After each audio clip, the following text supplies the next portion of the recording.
For many, we've heard of the word known as the gender-based violence. Why for some, they see it as something that has to do with just women in our society.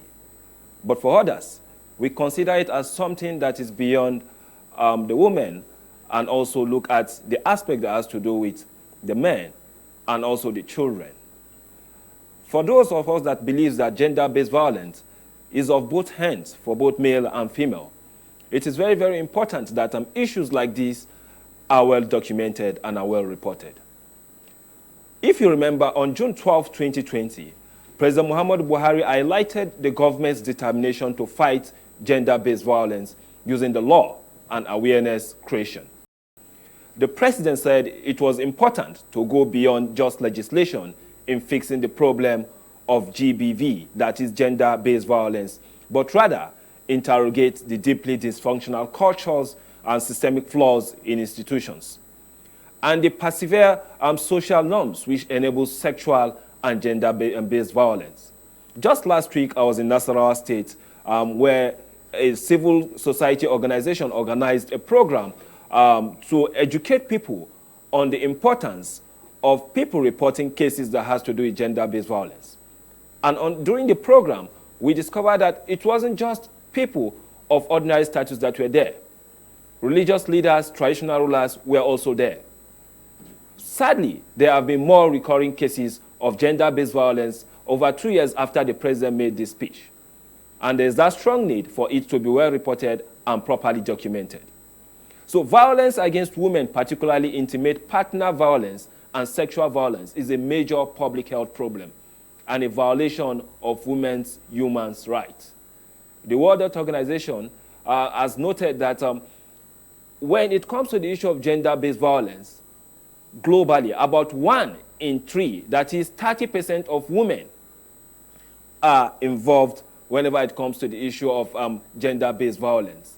And as a result of that, women of worldwide have been subjected to either physical and or sexual intimate partnership violence or partner sexual violence in their lifetime. In short, reports have shown that over 40 million cases are unreported when it comes to the issue of sexual-based violence. So the question is, why are issues regarding to gender-based violence not reported? Why are they underreported? But recently, the United Nations declared sexual and gender-based violence as a shadow pandemic, while calling for urgent, comprehensive, and effective actions by duty bearers to curb the menace. That word, curb the menace, definitely states the issue of enforcement of the law. For instance, let us take a statistic that was carried out by some researchers in northern Nigeria, where it was determined that the overall prevalence of gender-based violence was 58.8%. That is to say, about 95% confidence interval was taken, and at 52.9% to 64.5%. Specifically, 22.8% and then 22.2% and 50.8% of students experience physical, sexual, or emotional violence, respectively. So the question still lies on what is the moral ground of the religious house. Religious affiliation, ethnicity, indigenship, marital status, and campus residence, and faculty affiliation were significant predictors of gender-based violence. So in your community, you must have experienced things like this. If you've not experienced, you must have seen people reporting stories that has to do with gender-based violence. And according to the research, the gender-based violence awareness creation programs, legal protection, and implementation of an effective redress mechanism are recommended to curb this menace. But today, we still have to look at this issue because there are certain questions that need to be asked. And who are those that are going to provide us with the better answers? Nobody than the human rights lawyers. And today, we're having a human rights lawyer who is Barrister Nnamdi Stephen, who will be joining us this morning to discuss more on this issue. So when we go on this short break, get set, relax, and keep listening while we also open the phone line so that you can join us on the conversation on ASO Radio 93.5 and ASO Television, Star Times 127. So let's go on this break, and when we return, we'll start the conversation.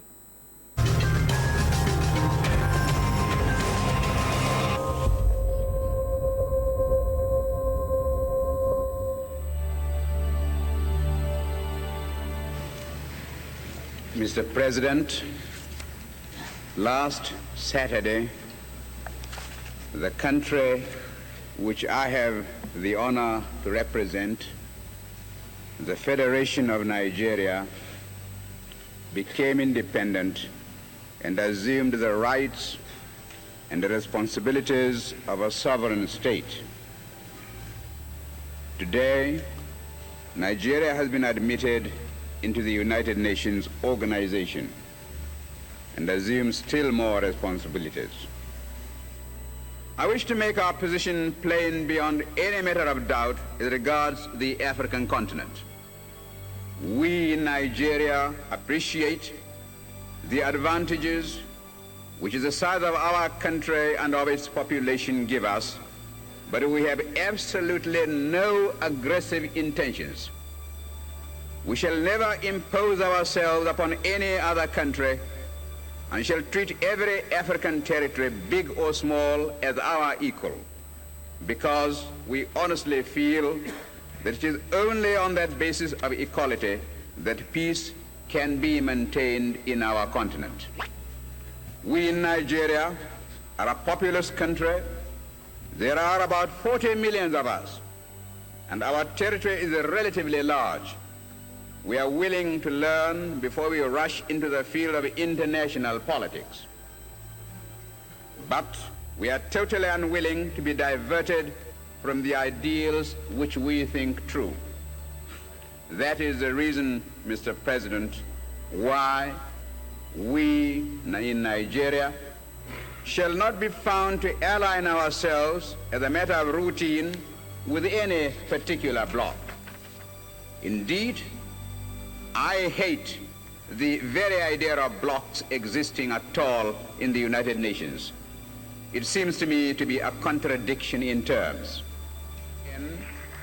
When we hear the world crying out for peace, we may receive the inspiration to deal with these intractable problems and be able really to devote all our resources to the advancement of mankind by applying those eternal truths which will inevitably persist long after we ourselves are utterly forgotten.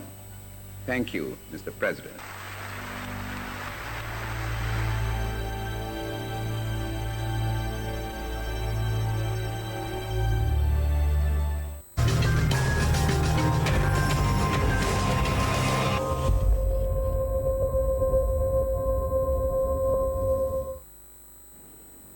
Welcome back, and still now let me say now in the studio is Barrister Barrister Nnamdi Christopher Iruaganashi. Sorry, I got that name wrong earlier on. But then Barrister Christopher Iruaganashi Nnamdi is a lawyer, a human rights lawyer, and it is good we have him this morning because the issue of GBV, that's gender-based violence, is a recurring issue. Why can't we stop this? And then if I should take you out on something that I just popped into now is that violence against women is underreported. That is, over 243 million women and girls aged between 15 to 49 subjected to sexual and or physical violence by an intimate partner in the last 12 months global. That's a United Nations report in the year 2020. And then when you take another statistics, you also discover that 40% of this, or less than 40% of women who experience violence report it or seek help. And 10%, less than 10% of women who seek help after experiencing violence go to the police. So 10%, that's very, very small, or that's not that much. It isn't that much because when you take a statistics of about 243 million, we have unreported cases not properly given, not properly submitted to the police or law enforcement agents for them to take necessary action. So, good morning, Barrister Nnamdi, and thank you for joining us this morning. Thank you, Mr. Nuhu. I'm very pleased to be here with you. It's nice because as at last week, our expectation is that you'll be in the studio. Unfortunately, we couldn't have you. And because you see the issue of gender-based violence is something that is reoccurring. And it's very, very, it's not good for our society because having children growing up saying that probably the father and the mother are not doing fine.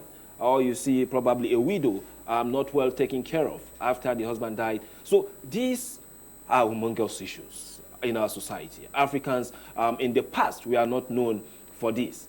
What do you think is changing the tide now? Well, I would say that a lot of societal pressure is coming to bear on family and on individual. So there's a lot of pressure to, I suppose, to earn a living. There's a lot of pressure to be married by a certain age or to have a certain amount of, material acquisition. There are all kinds of pressure. There is all kinds of pressure. Now, these things have served to create a spirit of intemperance amongst people. Okay, so I agree with you that there are people who say that gender violence is not relegated strictly to against women. Even men experience gender violence. Although it is quite true that women experience it probably to a higher degree. But because there is now much more, I suppose, a culture of immediacy. We want everything to be done immediately. We want everything to be done right away. So people are there's a culture of intemperance. Everybody wants something to be done now. I want this result now. I want you to do what I say now. And of course, poverty. Okay, poverty plays a role in creating the state of affairs that we have today. So pretty much that's a snapshot of what the possible causes are. Okay, now you mentioned something that is very, very important, the word poverty. We've seen poverty bringing down people in so many aspects of life. But then we also see people with affluence, people that have it all. Yeah. Also, at the end of the day, you still see them having this issue of gender-based violence. Right. So that's a very good point, very good point. Now, the poverty that I refer to is not necessarily poverty, economic poverty. Okay. Yes. So you have people who are well off, who appear to be well off, but have not been steeped in the time-honored traditions that all families should enjoy. So they probably were raised in a family that didn't, that did not adhere to certain values, and then they become people of means in future, and then they don't understand what it means to take care of a wife or a husband or children. And so that kind of poverty can go on through generations, and people become abused and even suffer violence. So not just economic poverty, but also a poverty of spirit, moral poverty, really, and that sort of thing. Yes. Okay. Now there has been so much advocacy to enlighten people on gender-based violence. Why is it an unending issue? It is unending because you see, we haven't addressed gender violence or gender-based violence in a holistic way. Governments, and especially the government of Nigeria, is doing everything possible, to pay attention to this. But you cannot pay attention to gender-based violence in a, you cannot separate it from reality. So if people, if people come through families where they, as I said, have no family values, if people have, to go through a lot of pressure at work, economic challenges force the workplace to become toxic, and then, people come home, inequality in terms of earning, inequality in terms of education. These are the things, if you don't address these things, gender-based violence will not end. Because the truth is, we're human beings. If I feel some sense of pressure, I will naturally lash out. I will lash out at you or at whoever's around me. It's natural. So until we address the factors that create the conditions, I'm afraid, gender-based violence is going to be a recurring issue for quite a while. Because some of these things you've mentioned, and when you tally that with the report on GBV in urban areas compared to report on GBV in rural areas, you discover that it is well noted in urban areas than even in local communities where people still do things traditionally, culture still guides them and the rest of it. Why is it archaic? Or why is it not well established in rural areas than in urban areas? That's a beautiful question. Again, that points to the idea that, or to the notion that the immediacy of urban living, the urgency.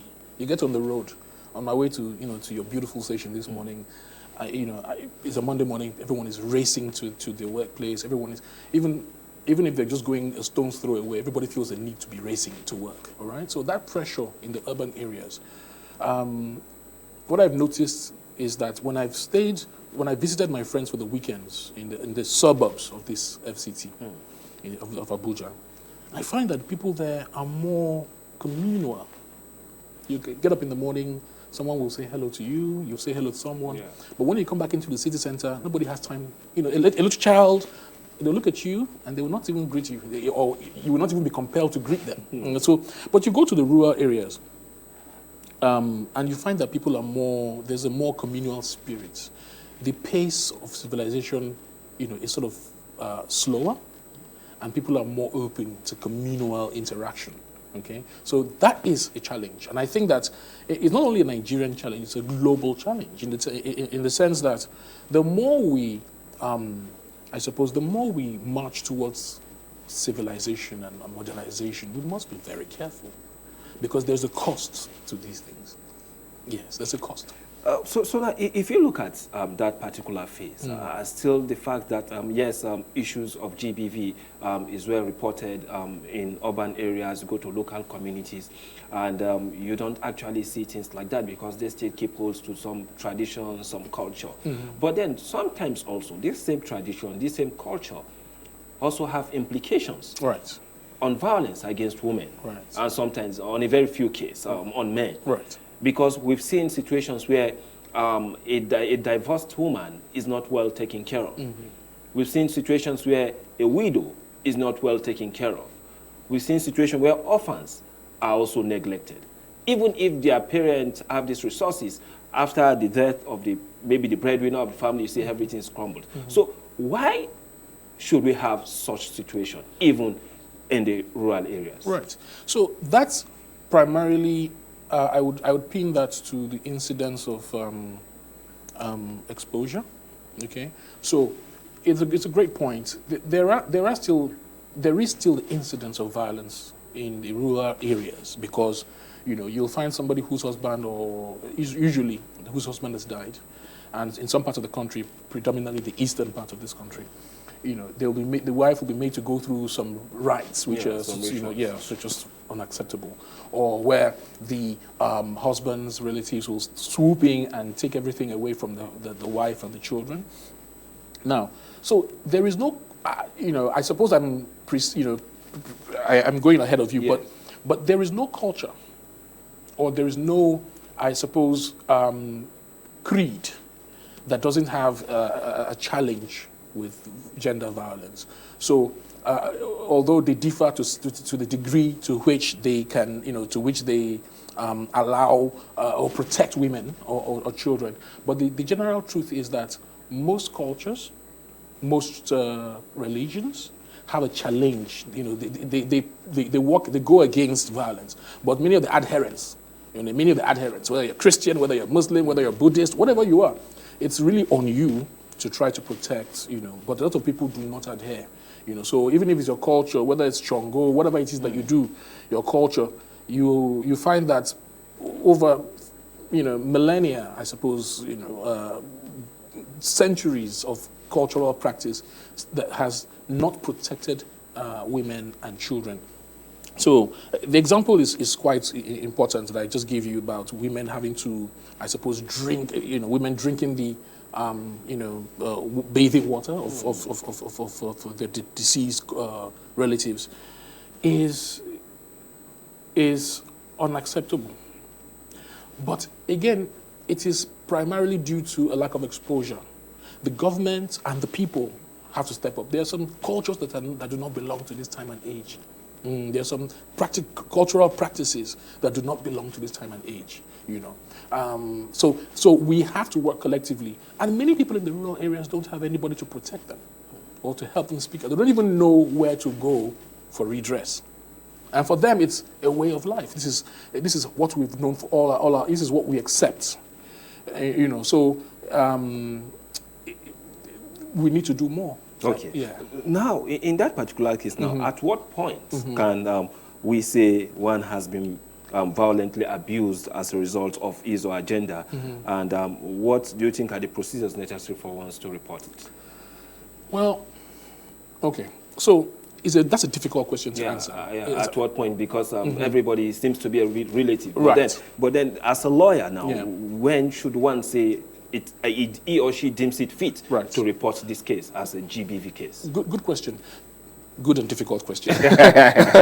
So the good, if I feel threatened, because, there is violence where somebody makes physical contact with you, but then there's abuse where they may not physically, make contact with you, but then, there is a loss of dignity that has occurred. So I would say that if you feel threatened by a gesture, a word, that sort of thing, an abuse may have occurred. All right? So look at the circumstances that has sort of brought about that action, and then that will help you to judge. So let's say, for instance, you've requested that I give you my watch. And that sort of, you didn't request in a friendly way. You say, well, you just told me that I want your watch. Okay, and then you say, I will not let you leave this studio until I get your watch. I can say that abuse might be occurring, okay? Now, of course, when you lay your hands on me, violence, because there are people in the West, in the Western countries who are sort of blurring the difference between violence and abuse. They say, if you say a harsh word to me, if that's violence, I don't think I may have abused you, or may have abused your dignity, but that's not violence. All right. So the moment you feel that somebody has done something that threatens you, it may not be physical contact. It might be a word. It might be the way I look at you. I could stare at you in a way that's that implies I want to hurt you, and that is enough time. That's enough sign for you to make a report. Of course, if I hit you. Also, thankfully, in Nigeria, especially in the FCT and the states which have signed on to the relevant laws, there are laws guiding us in regards to this. The president of the country signed in 2015 the violence against prohibition against that law is supposed to guide us. The FCT. People have signed up in certain states, in Bauchi, Kaduna, Enugu, and so on and so forth. So you should report to NAPTIP. NAPTIP, the National Agency for the Prohibition of Trafficking. So that's an agency that plays a key role under this particular law to protect people from violence. So that's how to escalate. Okay. Now, when you report to NAPTIP and then you see that nothing has been done or it takes time for you to get justice, what next should you do? Well, can you get a lawyer, sue the person, or what? Yes, it's important that that you're speaking to a lawyer. Okay. With the instance of abuse as occurred or the instance of violence as occurred, it's important to speak to a lawyer. And thankfully, in Nigeria, we have the Legal Aid Council, and we have also the other relevant bodies that you can go to. But the community, your place of worship, many of us, we're still very, that's a good thing. We're connected to our places of worship. So you can speak to your imam, you can speak to your pastor, your priest, report to them, okay? They can help to trigger the redress process. If they fail at their own level, they can then trigger the redress process. Because of recent, you remember the case of this lady, this beautiful musician who was molested by the husband. This lady that was killed at the end of the day.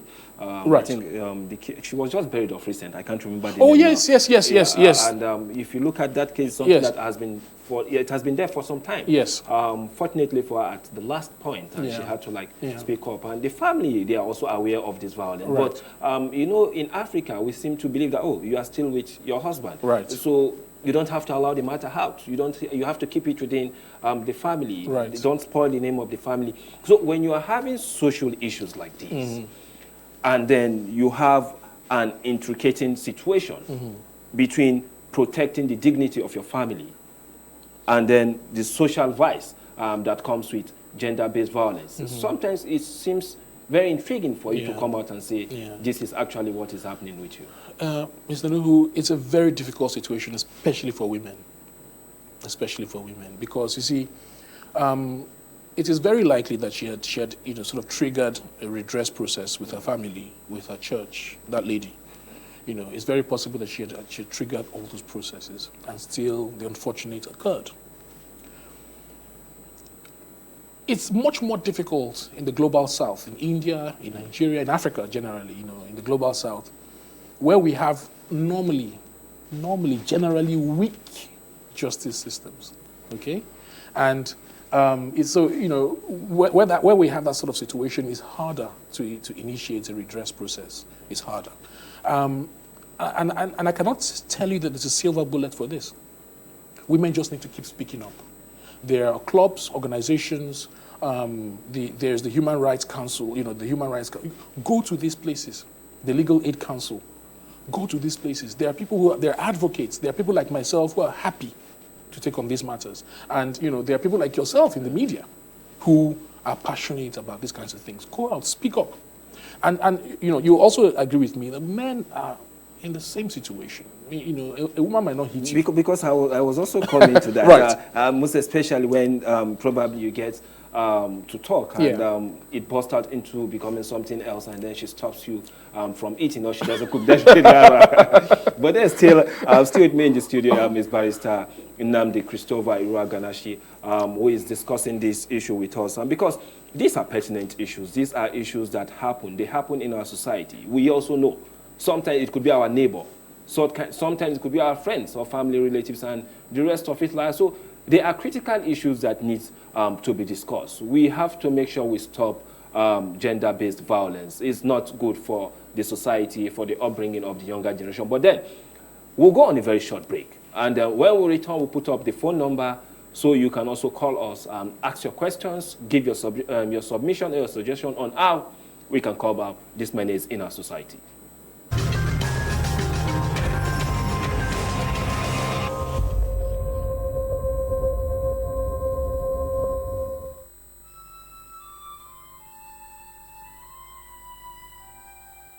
We are a nation blessed with people of diverse cultures, religions, languages, and opinions.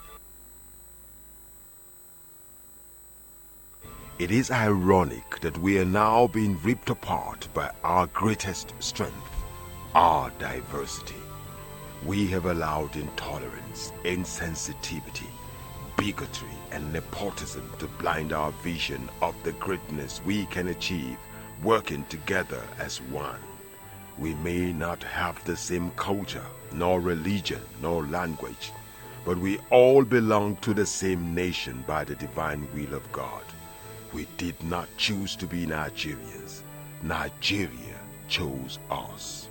This nation is our divine heritage, and if we open our eyes, we would realize that what divides us pales in comparison to what unites us. And by the comparison and conciliation of our differences, we will grow until our differences disappear.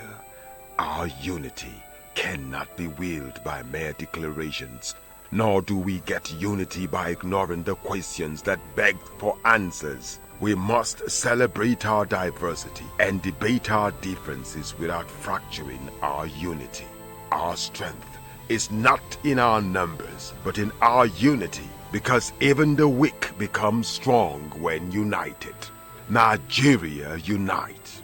This message is brought to you by Abuja Broadcasting Corporation, owners and operators of ASO Radio 93.5 FM Abuja, ASO Television Star Times Channel 127, Free TV Channel 507, and UHF Channel 38.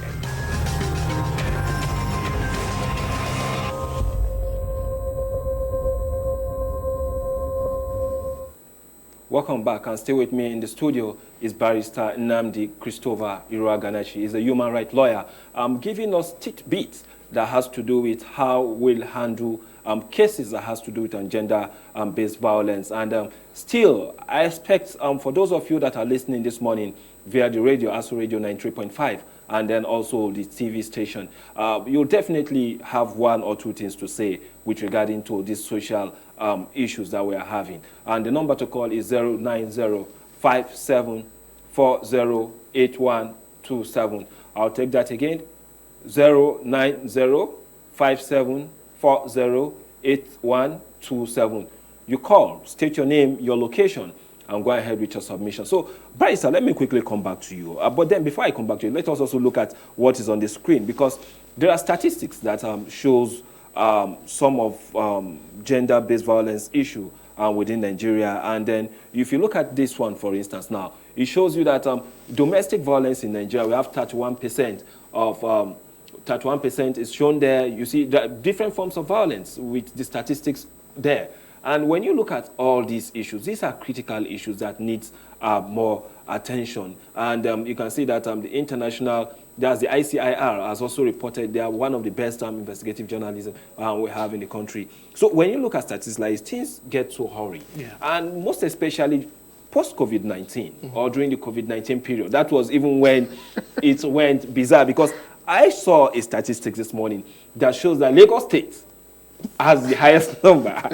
Probably that could be as a result of. So you can see that on your screen. Right. Now, Lagos State recorded over 180% reported cases, over 180 cases reported. And then we have FCT just about 20 to 30%, and then you also have Ogun State. Right. Then when you look at Benue State, you have over almost 60% of GBV cases reported, and then you have Ebonyi State with the lowest, right. And then Cross River State a bit slightly above Ebonyi State. So when you look at cases like this, that's in March and April, right. During the COVID-19 period. So right. When you look at issues like this, Lagos State, during the lockdown, so you can imagine the rate of kickboxing in the state. Right. So when you look at issues like this, what can you say? Yes, it underscores the position that we have established, which is that, you see, the fact that there is a sort of no longer, there's a sense of immediacy, urgency. Everybody wants to get everything done. And the moment you switch off, that's, you know, that's I suppose you could call it I don't know, you know, a train track. If you switch off the train tracks, people become, I don't know, they lose their sense of humanity. You know what I mean? Because we're used to running up and down. We're used to leaving at 4 a.m., 5:30, and getting on the road to get to work. We're used to getting lunch at the at the press of a button. We're used to ordering whatever. Just I want this to be done now. And suddenly you switch off the train tracks. The trains come to a halt, and people become confused. So they are home, and of course you see. Globally, everybody had the challenge in terms of the economic challenges that COVID brought on. Yeah. So not just Nigeria, but also we know that we have peculiar circumstances. So the people were not earning money, and they were at home, expending the little they had, and then of course, you know, the demands keep increasing. And the demands keep increasing. So so you find that, and I suppose the truth is actually not even a supposition. The truth is, men usually will lash out more at the women, and the women would, I suppose, keep making their demands because those demands are required to run the home. Okay, so what you find is a situation where there is a misunderstanding. The train tracks have stopped. You know, I can no longer get away from you. It means that we need to rediscover ourselves. We need to spend more time. People think that gender-based violence is a gender thing. It's a psychological thing. It's an emotional thing. It's a real problem psychologically and emotionally. Yes. People think that it's based, you know, it's a gender war. You know, it's based on because you're a man, you're stronger, you're a woman, you're smarter. I don't necessarily think so. I think that at the heart of it, society is like a wheel spinning out of control. But then during that COVID-19, one other factor I would have also want you to discuss is the use of technology. Right. You know, before COVID-19, probably if you look at that same statistic, it should not be the same. Right. But then, you know, women sometimes out of curiosity, they want to know what is in your phone. Right, yes. And that could be one major factor. Right. How we manage the use of our technology. Yes. You don't probably know, maybe the man has a business and then she doesn't know. Yeah. Probably maybe the man has another spouse outside and then she doesn't know. And all of a sudden, COVID-19 came. Yeah. And the man couldn't actually cover his tracks. Right. And then as a result of that, the explosion and whatever comes in. That is a good point. Yeah. Because these are very, very important issues that we have to discuss because we've seen so many homes where issues of divorce result from the instigator is the phone you use. Yeah. The instigator could be the Unfortunately. call you use, Yeah. the call you receive. Yeah. So issues like this are paramount in our society. So now, when we have cases like this, social, technological, economical issues coming up, at what point should we say, look, let us keep a stop to all this? Well, we cannot. People say, and I find it interesting and hilarious. People say that social media and phones have led to an increase in Immoral behavior. immoral behavior, in challenges, in interaction, challenges with interaction. I don't necessarily think so. 200 years ago, thereabouts, people used to say that books were, cost the same. Get onto Yeah. a train, you get onto a bus, people are reading their magazines and the books. Could you say the same thing as well? No. No. It's human behavior. The interaction that we have through our phones, if you're not sincere, whether with or without a phone, if you're not sincere to the people that you're committed to, there will be challenges. And so I don't think that mobile phones or technology are the real instigators. They play a role, yeah, but I don't think that they are the real instigators. The real instigator is human behavior, interaction, society. Are we being honest to ourselves? Okay, that is the problem. That is the problem. But then, why do we still feel that women are still at the receiving end whenever we call the word gender-based violence? And just before the break, we're trying to look at it from the men angle, how we feel. Yeah. And when it comes to the issue of gender-based violence, is it that the men are not reporting? Or is it that the women are reporting it more than the men? Or the men still feel that they have their own dignity to protect their pride? Yeah. Just like the lion in the forest wants to protect his pride. So what can you say with regards to this? It's a good thing that you use that analogy of the lion and his pride, okay? Because that is the real terminology. A lion has his pride in the jungle. The pride consists of other females and the children. Now, in human interaction, we men like to protect our dignity and the overall dignity of the home, okay? So we don't want people to get into our business. We don't want the world to know that we just had a fight with our wives, a nasty fight. And, men, I would say, are wired. We are wired also to not be expressive about our emotions. But for women, I would say also that women are the receiving end because biology. Biology has made it so that a man is more dominant physically, generally. So it is easier for him to even, like I said earlier, he may not even hit a woman, but there are some gestures that he may make that put a woman in a place of fear. All right? And women, being who they are, expressive, emotional, will be very quick. And still, it's not enough, but they'll be very quick to go out and say, look, I have faced some abuse or some violence. And even the rate of reporting is not enough. They need to keep speaking up. It's an interesting thing because in my work, I've met couples where, for instance, the lady has been abused by her husband, physically abused or physically, has some violence against her by her husband. And then after we go through the motions, after we go through the deliberations, and we decide that we will take a certain stiff course of action, she goes back and says, I no longer want to pursue that stiff course of action. So there are many factors. She also wants to protect the home. She just wants to express herself. She may not necessarily want to break up the home. She may not necessarily want to impose punitive measures on the man. She only just wants to express, to be heard. But even at that, I think more and more women should speak up. Now, like you rightly said, over 40,000 cases globally still remain unreported annually. Isn't that correct? So women need to keep speaking up. We are not trying to break up your homes. We don't want to. We want to hear you out. Women want to be heard.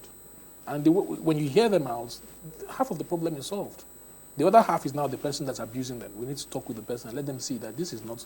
The longer this continues, it will... Because at the end of the day, you realize that when a man feels that nothing is getting done in terms of punishment, nothing is getting done, he will continue to punish or abuse that person. That's the female in question. So we need to also make it clear that men will face a challenge, a punishment. Whether or not the woman wishes to go on with the matter or not, we will impose some punishment. It may not necessarily be jail time. Some punishment is, I would say, is due. Now, for men, again, I go back to men. We have to, a lot of men are protected by culture, sometimes by religion, but mostly by culture. These protections give them, they afford them the powers that they have to abuse women. Mothers have a key role to play. Women, we wake up, we grow up hearing that a girl must do this, must do that, which is good and fine. But also, boys must be taught to be responsible. Nobody teaches us how to deal with our emotions. Many fathers have this, macho sort of approach to it. They don't go into the details and tell you, look, this is how it's supposed to be. You're just told to bear pain as a man. You're just told you must bear pain. And you're a human being. There's a point where you break up. You bear so much pain, you lash out. And women don't know how to navigate. Many women don't know how to navigate this thing. So they are busy, trying to deconstruct you. And then when you explode, it's like you're a bad person. Meanwhile, yesterday, we were together celebrating love and life. Unfortunately, many women lose their lives because we don't know how to navigate. So like I said, it's not a gender problem. It's a social problem. It's an emotional problem. It's a psychological problem. We need to talk to each other. People don't know that there is a need to, I would say that, psychological and emotional studies is something that we need to be, we need to share. We need to start in this country. Okay, now let us go back to these statistics I was able to do during the course of introducing the topic for today. All right. You see, even in the university, in colleges of education, in polytechnics, we have situations where you see the boyfriend-girlfriend issue.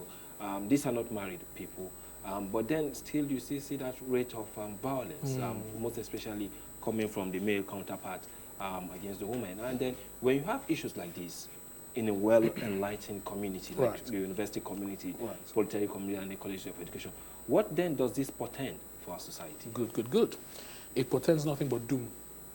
Yes, because you see, again, it brings us back to the question of the family. The family. We need to make sure that at the family level, boys are taught how to navigate their emotions. Because if you navigate your emotions properly, you can deal with any. A woman, in trying to get her point across, can sometimes raise the tempo, the fever. And that's no fault of a woman. That's what a woman. She's emotional. She's trying to get across. She may not be logical in her way. A man usually will be more logical, but there's no emotion. So, because I would say, that a lot of the burden is on men. Because look at it. A lot of times when we go to go to court, men suffer for it. In the West, you dare not lay your hands on a woman, whether you were right or not. Whether or not you were right. You cannot lay your hands on a woman. So men have to learn how to get in touch with their emotions. But women also need to know, that there is a certain way to express your emotions, to get across to this person. This person is not an emotional person, it's a logical person. So those are at the heart of it. I would argue that people need to get in touch with their emotion. The family unit, if we don't, you go to campuses and boys are beating girls. I remember when I was on campus, a certain fellow beat up a girl at 2 a.m. and we were woken up in the middle of the night to go and rescue her. Yes. So you find that boys are, these are human beings. They're not weeds. They're not grass. They're not. They have to have a sense of responsibility. You cannot treat a girl. You want some favor from a girl. You're asking for a relationship, whatever, and she declines. Suddenly you feel that there's a need to apply that dominant pressure, that physical pressure. It's wrong. Okay. Now, when you look at issues like that, these are cases of matured, or let me say, individuals, young men and women, very matured. In the same society we live, we've seen teenagers, and then we've seen some of them are not even up to that stage where you even call them teenagers, begging in the street, and sometimes also you see them hawking in the street. And apart from that, you also see them as maids in some of our homes, not well treated. So we'll report such cases. So that's the beauty of the the government of Nigeria in terms of the NAPTIP. the National Agency for the Prohibition of Trafficking. So all of these, most of these will fall under that, under the purview of NAPTIP. So yes, NAPTIP would be a good place to go to talk about this. If you feel that somebody is underage and is, overworked in a certain sort of family unit, you owe a responsibility to report that. Children who are on the streets who are, destitute or looking for shelter, food, we also owe it to them, to get them out of harm's way. You and I'm sure you remember recently when a young girl was abused by her peers in Dubai or something like that, okay? Sexually abused. I don't think she realized that she was being sexually abused. But you see, we think the challenge was primarily with her peers. The challenge primarily was with the family unit. Look into that family unit. The kind of values that we now admit into the home. Okay? So, thankfully, we have very strong religions in Nigeria: Islam, Christianity, and those who are worshiping in the other ways, traditional. They are strong values that protect the family. But it's how are we adhering to those things? It is the values that we that we admit into the home that will rule. You and I know that the generation of children today, I think they're called the Gen Zs, right? The values that they espouse are not the values we espouse. We see them in the streets. Go into town. Go to a nice place of leisure. You will see them. They won't even talk to you. They don't even see you. In our day, you would see somebody, whether they were your peer or your elder, you would say hello to them. You would say hello. We're expressive. It's a communal spirit amongst our people, amongst our generation. The family unit and the pressure of the economy, the pressure of living, the immediacy, the urgency. If you take some time and go out in the streets, you will realize that people seem to be rushing towards something. I don't know what it is. I don't know. But people seem to be rushing. Even the home front, everybody is rushing. Right. So that kind of abuse, in this instance, boys and girls fall under, there are people who abuse them even in the home front, for instance. A mother who does not bring up her daughter in such a way that she goes to a foreign country and is abused needs to be looked at. What is the home front like? Secondary school, many young boys go under abuse. In same, if you go to some schools where there's only a boys' school, girls' school, many abuse is going on. That abuse is a reflection of the family values. Yes. You've really brought out all, let me say, you've synthesized virtually all the questions I would like to ask you. But then, programs like this take us just an hour. And I would have want us to go further for us to really look at intricate issues. But then you've given us most of the things we need to hear, or most of the things we need to be enlightened on. And this is how far we can go on. But just a last one in a summary, just in 20 seconds. What would be your advice to the society in general? I think we need to slow down a little bit. Money is beautiful, money is necessary, it's not everything. So there's this mad rush for money. Let us slow down, let's take time, focus on the family. If you build the family, you build the society. Thank you so much. That will be the last take from you. If you build the family, you build the society. It is very, very critical. At every point in time, we should always see the family unit as one unit that is very critical to national development. Because if you train your child well, your child may likely get married, be it a male or a female. They also train their children well. So with that, we have a very good community, society, a very good town, a very good state. And as a whole, we have a very good Nigeria. Nobody wants to be seen in the lower cadre of morality. Everybody wants to be seen at the apex of it all. So for every one of us from Aso Radio and TV, good morning, and this is how far we can go today on the program. My name is Isanu, and thank you, Barrister, for coming to the program. So have a wonderful day and stay blessed.